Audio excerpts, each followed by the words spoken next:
ఎం నరేంద్ర రెడ్డి గారికి ఏదైతే రాజ్యసభ సభ్యత్వం కట్టగడతారు. ఇది what is the contribution to the Congress party when you join to Congress party? మీకు చిన్నారెడ్డి గారు యువజన కాంగ్రెస్ కార్యకర్తగా నాయకుడిగా ఆనాటి నుండి ఈనాటి వరకు ఏదైతుందో వనపర్తికి వెళ్ళి పోటీ చేసే అవకాశం కూడా ఇచ్చి లాక్కున్నారు. జీవన్ రెడ్డి గారు ఈ పాత చింతకాయ పచ్చడి ఎన్ని రోజులు కాంగ్రెస్ పార్టీలో నడిపిస్తారు?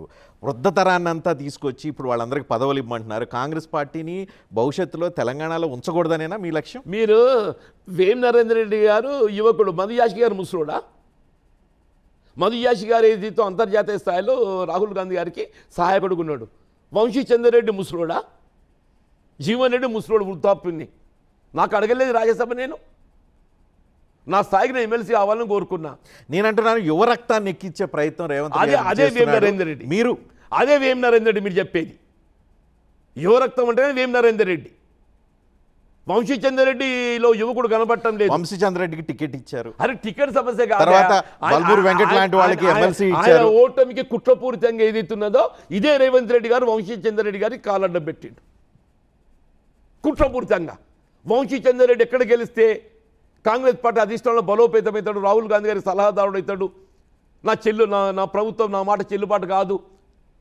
వంశీ చంద్రరెడ్డి గెలవకుండా చూడాలి. ఇలా వంశీ చంద్రరెడ్డి గెలవలేకపోవడానికి కారణం రేవంత్ రెడ్డి గారు బాధ్యత అని చెప్పి అంటున్నాను. సో ఇప్పుడు ఈ మొత్తం మీరు ఏవైతే చెప్పిన విషయాలు రేవంత్ రెడ్డి ఇవన్నీ ఏవైతే క్యాంపెయిన్ ఉందో ఇవన్నీ ప్రజల్లోకి తీసుకెళ్లాలని మీ ఉద్దేశం? ఇవన్నీ ప్రజలు గమనిస్తున్నారు. కొత్తగా చెప్పేది ఏంది? ఇవన్నీ జరుగుతున్న పరిణామాలు అందరూ గ్రహిస్తున్నారు.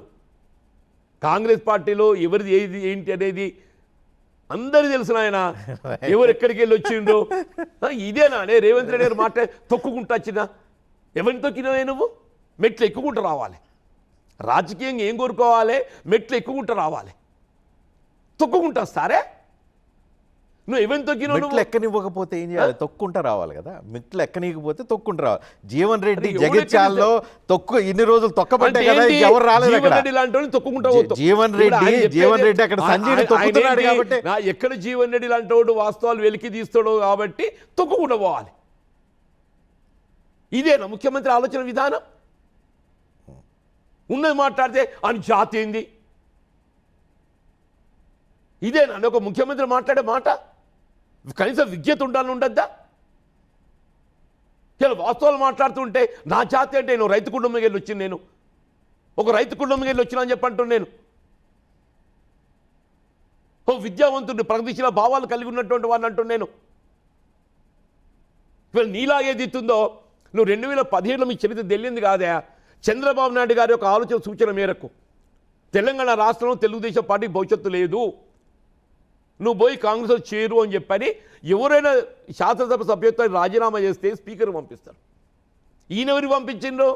Is loyalty rest with the leader Chandrababu Naidu. ఆయన పంపిస్తే ఈరోజు ఆ తెలుగుదేశం పార్టీ ఓట్ల వల్లే కదా తెలంగాణలో కాంగ్రెస్ పార్టీ అధికారంలో రాగలిగింది అని మీరు అనుకుంటారు. ఆ తెలుగుదేశం పార్టీ ఓటుపై ఆధారపడదామని చెప్పి భావించడంతోనే అంతకంటే ముందు ఎన్నికల్లో ఓడిపోయినాం. అంతకంటే ముందు ఎన్నికల్లో ఎప్పుడైతే టీడీపీ కాంగ్రెస్ ప్రత్యక్షంగా ఎన్నికల్లో పొత్తు పెట్టుకున్నదో దాని ప్రభావంతో ఏదైతుందో మేము ఓడిపోయినాం. ఇవాళ తెలుగుదేశం ఓట్లతో కాంగ్రెస్ గెలవలేదు. ఇవాళ ఏదైతే రాహుల్ గాంధీ గారి యొక్క పర్యటన ప్రజలు ఏదేదో మేలైన ప్రభుత్వం కావాలి. ఇవాళ కేసీఆర్ గారు 2 పర్యాయాలు ముఖ్యమంత్రి ఏదైతుందో ఇవాళ జాతీయ స్థాయిలో అంతర్జాతీయ స్థాయిలో గుర్తింపు పొందే విధంగా కార్యక్రమాలు అమలు చేసి తలపెట్టినా కానీ అంతకంటే మెరుగైన పాలన కాంగ్రెస్ పార్టీ అందిస్తుంది అనే ఒక భావన ఆశల పల్లకిలో ఊరిగింపు చేయడంతో కాంగ్రెస్ పార్టీ అధికారానికి వచ్చింది. ఇవాళ ఏదైతుందో టీడీపీ శాసనసభ్యుడిగా కాంగ్రెస్ పార్టీలో చేరి అదే టీడీపీ శాసనసభ్యుడిగా కొనసాగుతూ కాంగ్రెస్ పార్టీలో వర్కింగ్ ప్రెసిడెంట్. మీరు ఒక్కసారి you go back to record when he's become Congress party working ప్రెసిడెంటే he was continuing as a TDP MLA. అంటే చంద్రబాబు నాయుడు ప్లాంట్ చేసినటువంటి యొక్క అంటే రాహుల్ గాంధీ కళ్ళు మూసుకొని చంద్రబాబు నాయుడు ప్లాన్ చేస్తే చూస్తూ ఊరుకో. ఏం నడుస్తుందో చరిత్ర ఏం చెప్తామన్నా? ఏం నడుస్తుందో చరిత్ర? ఆయన మాటకారి, రేవంత్ రెడ్డి గారు మాటగారు అని ఏదైనా మాట్లాడతారు వినగలుగుతారు అనుకుంటారు. కానీ ఇప్పుడు మాటల కాలం పోయింది, మాటల కాలం పోయింది. పోయిందా? పోయింది, ఎవరు సూచనలు లేడు. మన రేటింగ్ మీరు వారం రోజులు బీఆర్ఎస్ బాగా గులాబీ బ్లడ్ బాగా రజనీ గారు మొన్న మీరు నాకు ఏ బ్లడ్ ఎక్కలేదు, నా బ్లడే నాకున్నది, నా ప్రగతిశీల భావాలు నాకున్నాయి, పోరాట శక్తి నాలో ఉన్నది.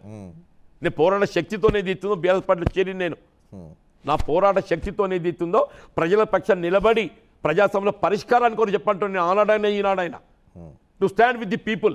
ఒక్కసారి మనము కాంగ్రెస్ పార్టీ ప్రభుత్వం అధికారానికి వచ్చిన తర్వాత శాసనమండలి చేసిన ప్రసంగాన్ని నేను తీసి మీకు పంపిస్తాను. నేను ఇదే చైర్మన్ సుఖేందర్ రెడ్డి గారు, జీవన్ రెడ్డి గారు మీరు మర్చిపోయినట్టున్నారు, మీరు వాళ్ళ అధికార పార్టీ రూలింగ్ సైడ్ వచ్చిండ్రు, ఇంకా మీరు ప్రతిపక్ష పార్టీ సభ్యులుగా మాట్లాడుతున్నారు ఏంటంటే అని చెప్పని మాట్లాడిండు సుఖేందర్ రెడ్డి గారు. వీళ్ళ అధికారానికి వచ్చినంత మాత్రాన ప్రజా సంస్థలపై ఏదైతుందో స్పందించలేకుండా ఉండలేను నేను చెప్పంటున్నాను. ఇవాళ ఏదైతుందో ఇవాళ రేవంత్ రెడ్డి గారి యొక్క పాలన చూసిన తర్వాత people wanted KCR to come back, people wanted KCR to come back.